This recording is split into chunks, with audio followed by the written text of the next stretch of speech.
Richard Thomas and Michael Learned spent years on the Waltons, playing a mother and son who felt more like lifelong soulmates.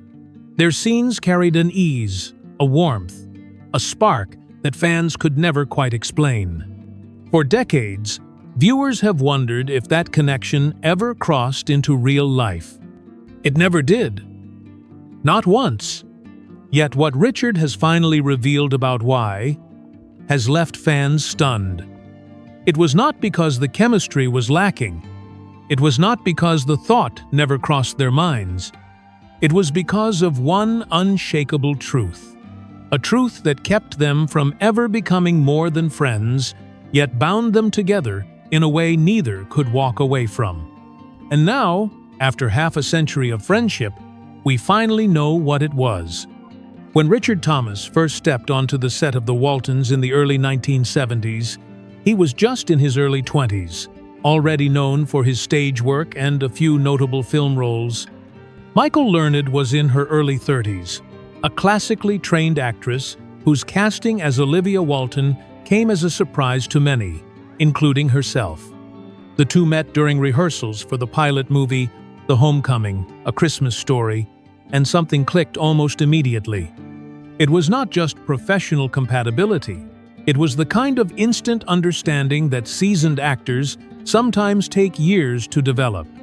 In those early days, The Waltons was far from a guaranteed success. The network was unsure if audiences would embrace a period drama about a Depression-era family in rural Virginia. But on set, Richard and Michael made a choice, whether consciously or not, to approach their scenes with total trust in one another. That trust showed in the smallest details, the way Richard would glance at her before delivering a line, the way Michael's tone would soften when addressing him, as if she had known him her entire life. Off camera, they found themselves drawn into easy conversation. Richard, still in the early stages of his career, was eager to learn from anyone with more experience. Michael, having spent years in the theater, admired his dedication and his refusal to deliver a line without understanding its meaning. They spoke about acting, about books, about family, about the strange rhythms of a television production schedule. In those moments between takes, the seeds of an enduring connection were planted. By the time The Waltons premiered in 1972, audiences noticed the same thing the cast had. There was a natural rhythm between John Boy and Olivia Walton that made their scenes stand out. Letters began arriving at the studio, many of them from viewers convinced that Richard and Michael must have known each other long before the show began. Their portrayals were too convincing, the warmth too real. Even the producers quietly acknowledged that whatever was happening between them on screen was something you could not manufacture. That closeness grew during the first season's long months of filming. The Waltons demanded a demanding shooting schedule, often stretching to 14-hour days. In that environment, relationships could fray quickly, yet theirs seemed only to strengthen. They developed a silent shorthand. A raised eyebrow from Richard, it could signal a shared joke. A tilt of Michael's head could cue a softer line reading. It was an unspoken partnership that became the emotional core of the series. Still, even in those early years, there were boundaries. Richard was newly married to his first wife, Alma, and Michael was also married at the time. Their connection existed within the frame of their work, and perhaps that was part of its strength. They could lean on each other without the complications that often come with romance.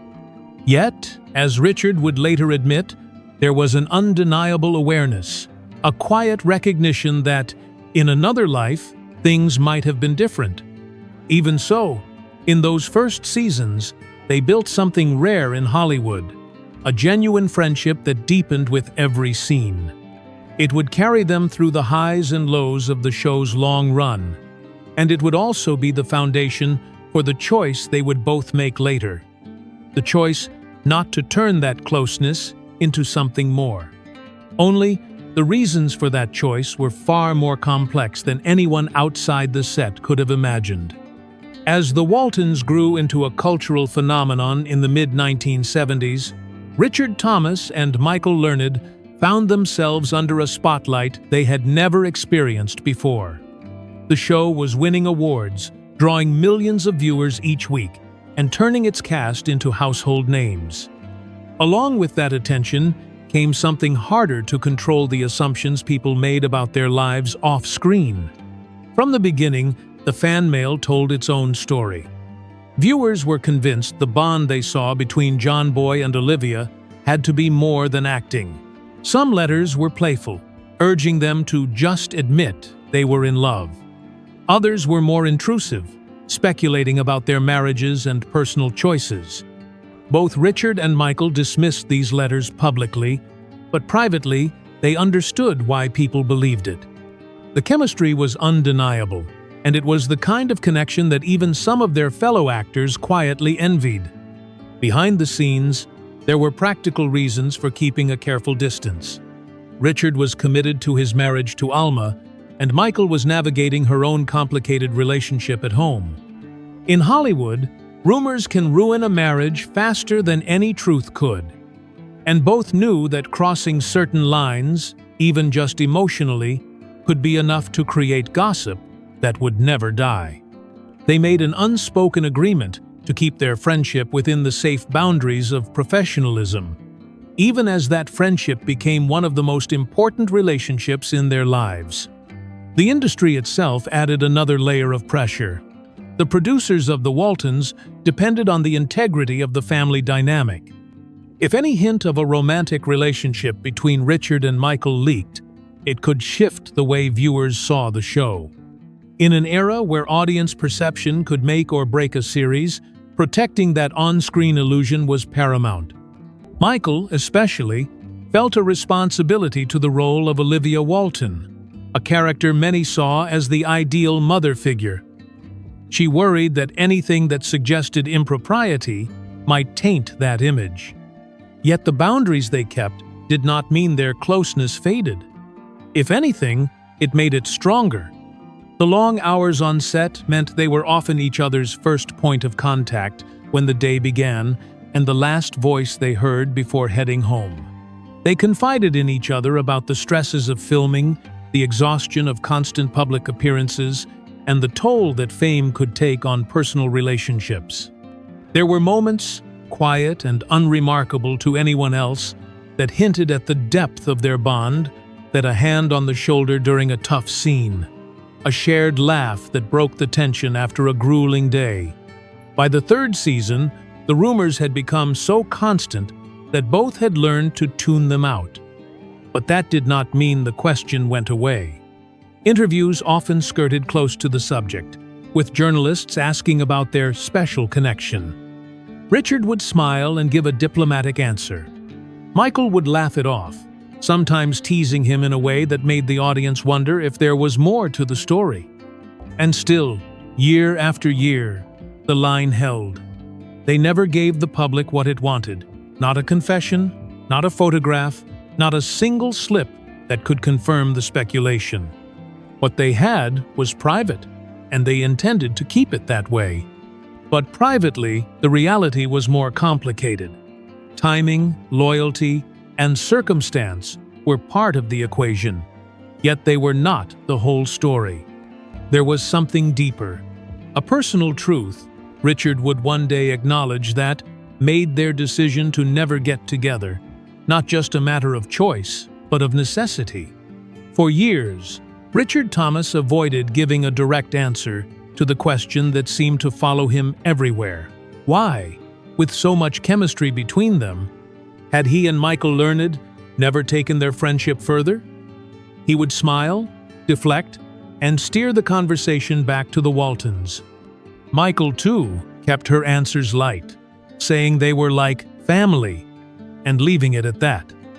But those who worked closely with them sensed there was more to the story. The truth, as Richard would eventually admit, was that the timing was never right, and not just in the practical sense. When the Waltons began, he was still finding his footing as a young husband. Michael, though older, was navigating her own challenges in a marriage that had already been through strain. Both were, in their own ways, vulnerable. To cross the line from friendship into romance would have been like playing with fire, and they knew it. The risk was not only to their marriages, but to the deep trust they had built in each other. There was also the matter of their on-screen relationship. They were portraying a mother and son whose connection was central to the heart of the series.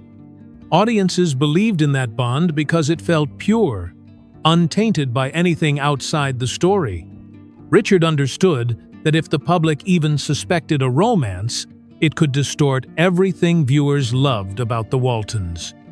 In an industry where perception could outweigh reality, protecting the integrity of that relationship was non-negotiable. But the deeper reason had nothing to do with scripts, producers, or fan perception. It was about the kind of connection they had, one that was, in Richard's words, too important to risk losing. Romantic relationships can falter, especially in the glare of Hollywood.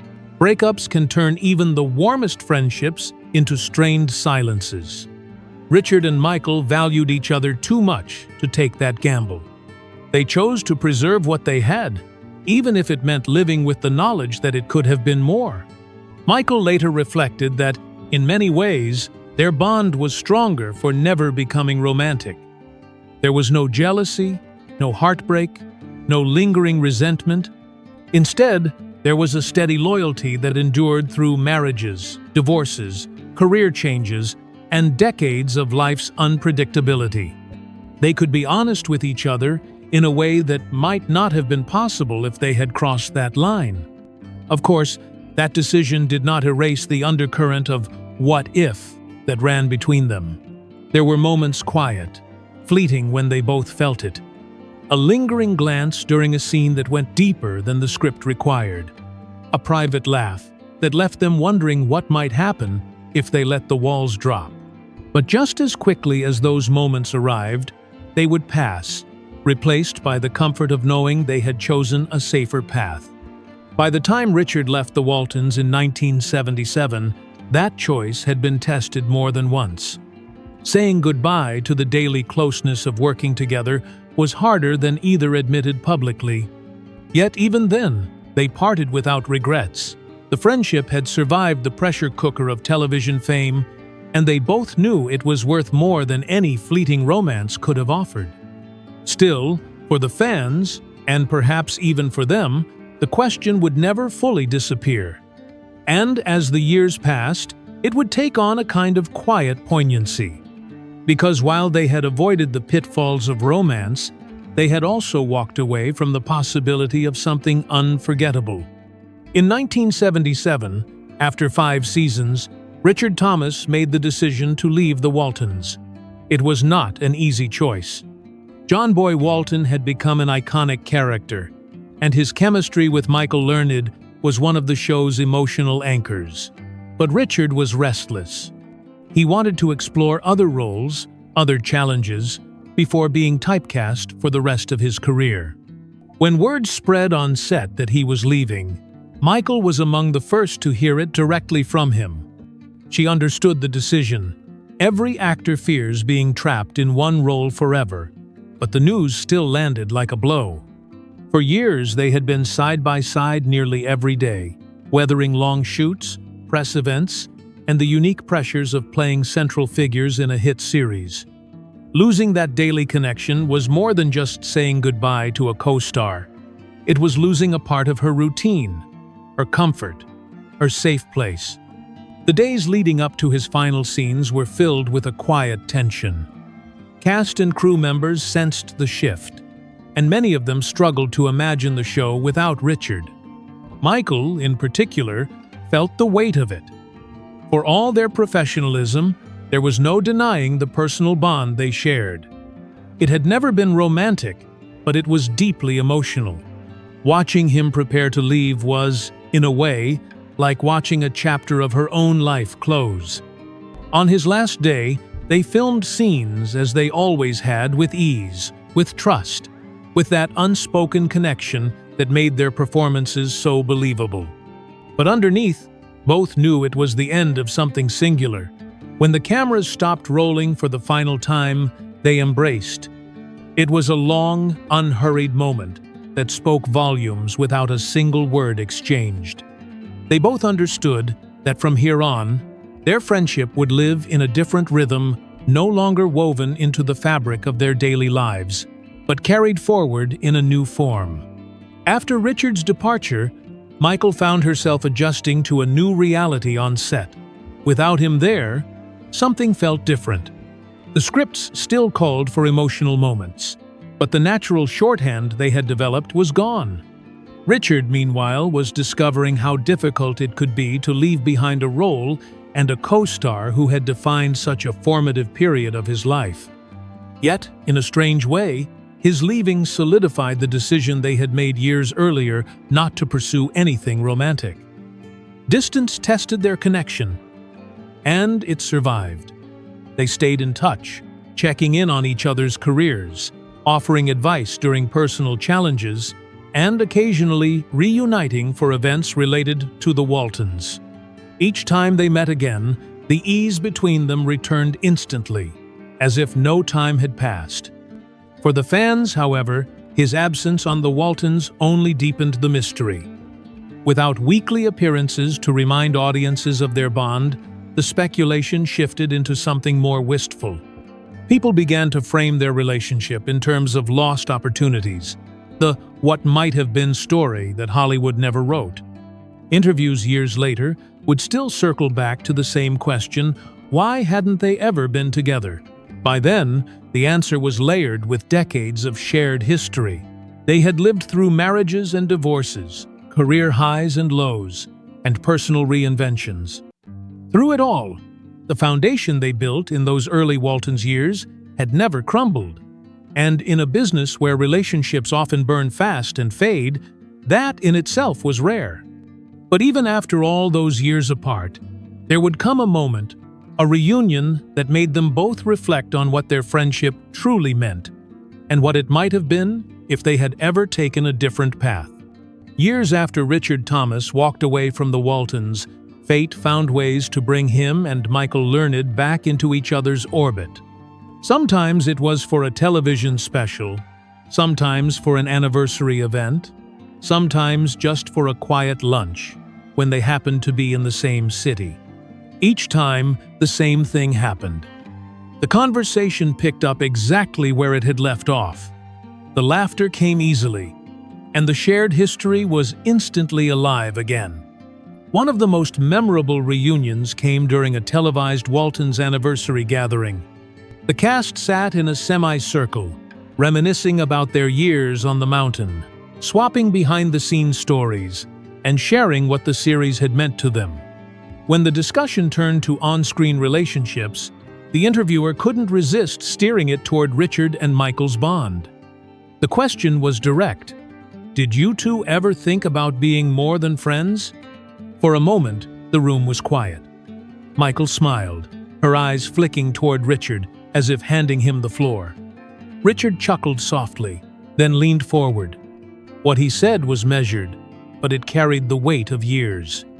They had thought about it, he admitted, but both had known early on that acting on those feelings could jeopardize something far more valuable. They had a connection built on trust, respect, and an almost instinctive understanding of one another, and in the volatile world of show business that was worth protecting above all else. Michael nodded, adding that their relationship had been safe in a way that few are in Hollywood. There was no ego, no competition, no hidden agenda. They could lean on each other without fear of betrayal or disappointment. That safety, she suggested, might not have survived if they had crossed into romance. Hearing them speak so openly was a rare moment for fans. For decades, speculation had filled the gaps in the story. Now, there was an answer, one that was both simpler and more complicated than anyone had imagined. It was not about a lack of attraction. It was not about rules or contracts. It was about a mutual choice to value the long game over a fleeting moment. In private, Richard later admitted that the decision had not always been easy. There were times, especially during difficult periods in his personal life, when he wondered what might have happened if he had taken the risk. But those thoughts were fleeting, replaced by gratitude that he and Michael had managed to keep something rare intact. For Michael, the friendship had become one of the touchstones of her life. She had seen colleagues come and go, relationships fade, and careers rise and fall. But through it all, she could count on Richard to be there. Not as a partner, but as a friend who understood a part of her life no one else could. By the end of that reunion, the answer to the question had been given plainly, yet it left the audience with the very thing they had always felt, the bittersweet sense of a story that could have gone another way. Some bonds, it seemed, were not meant to be rewritten, and maybe that was why theirs had lasted. Looking back over 50 years since they first stood side by side on the Waltons set, Richard Thomas and Michael Learned remain one of television's most enduring what-if stories. They never became a couple, yet their connection is still spoken of in the same breath as Hollywood's greatest partnerships. It survived not because they acted on fleeting impulses, but because they chose to protect what they had from the very beginning.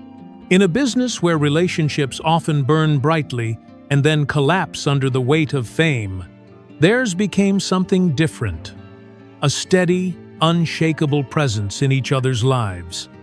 They lived through marriages, divorces, career changes, and decades of separation, yet the bond they built in those first years never wavered. The reason they never got together was not simple, and it was not for lack of feeling. It was about timing, loyalty, and a mutual understanding that romance might destroy the very thing they valued most. In making that choice, they preserved a friendship that still stands as a rare example of trust and respect in an industry that rarely allows either to endure. For the fans, the answer to the long-held question brings both clarity and a pang of nostalgia. Knowing why they stayed friends does not erase the curiosity about what might have been.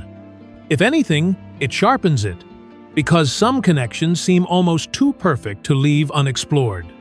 And perhaps that is why the story of Richard Thomas and Michael Learned still resonates. It reminds us that love does not always follow the expected path, and that sometimes the greatest relationships are the ones that never cross the line. The ones that last a lifetime because they were never risked for a moment. For more emotional stories, check out this video.